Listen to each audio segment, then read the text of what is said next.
Můžu? A pane Mocek, vy prý jste taky byl účastníkem závodu.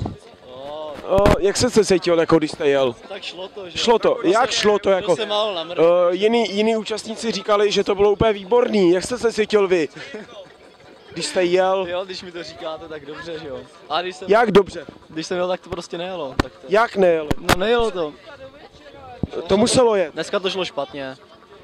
To je divný, když jsme vyhráli jako růžovej. My jsme chtěli vyhrát, no. No a my jsme vyhráli. Jo. No, jak jste se cítil jako takhle? Tak, Nejelo to a jak jste se cítil? tak dobře docela, že jo. Tak určitě. Tak určitě, já chápu, že určitě jako,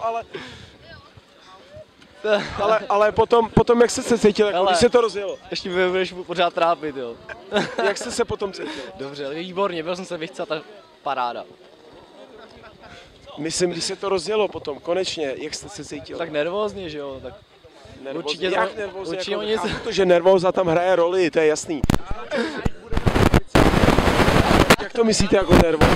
Hanus, ale máme pěkný název týmu, akorát podle koho to je, taky bude rozhovor, že jo? No počkej, Jo, ne, asi. jsem ještě neskončil. Přesuním. Takže už se k tomu nechcete vyjádřit. Autogramy až No tak určitě, no.